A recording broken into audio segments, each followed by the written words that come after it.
हम आंतरिक शक्तियों को विकसित करें, अंतःकरण का विकास करें, हमारे जीवन का विकास होगा। हमारे मन मस्तिष्क हृदय में जो हमारी आंतरिक शक्तियां हैं, हम उसको विकसित करें। दुनिया में बाहर जो भी उपलब्धियां हम अर्जित करना चाहते हैं वो हमें प्राप्त हो जाएगा।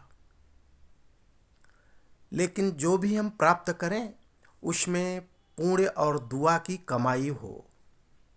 जो हम प्राप्ति करें, चाहे धन प्राप्ति करें, चाहे वस्तुएं प्राप्ति करें, चाहे उपलब्धियां करें, उसमें पुण्य की कमाई हो, वो पुण्य और दुआओं का आगमन हो। हमें वो धन चाहिए जिसके साथ पुण्य आए और जिसके साथ दुआ आए। ऐसा धन, ऐसी वस्तु, ऐसा उपलब्धि अप्रासंगिक है, निरर्थक है, अयोग्य है।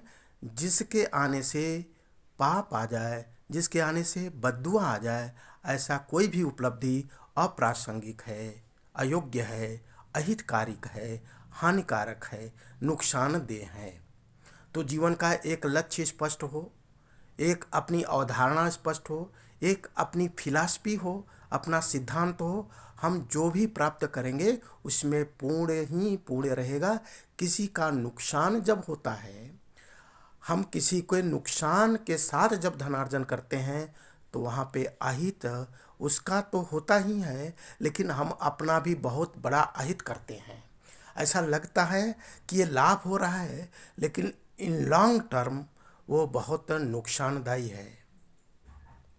और ये बद्दुआ लोगों के द्वारा जो मिलती है वो जीवन में कष्ट देती है और दुआ सुख देती है।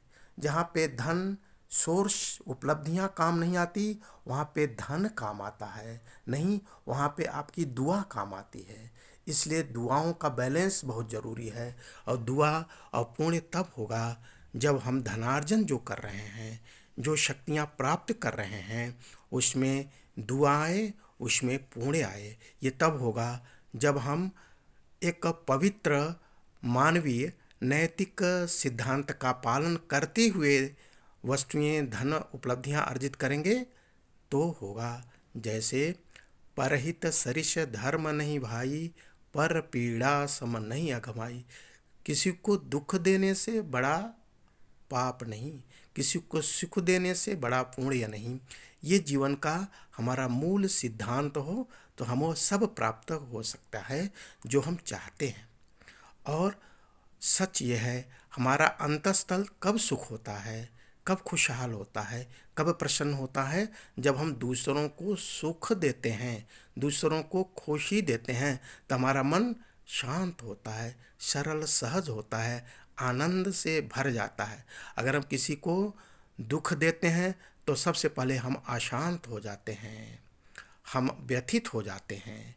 इसलिए शांत होना है, प्रसन्न रहना है, मुस्कान से ओतप्रोत होना है, चारों तरफ ठाकों का साम्राज्य स्थापित करना है।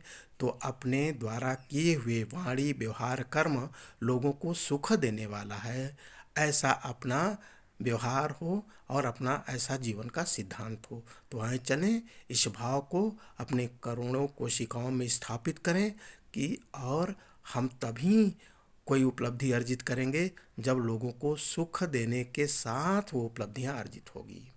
तो आए चलें इस महान सिद्धांत को अपने कोशिकाओं में संपादित करें।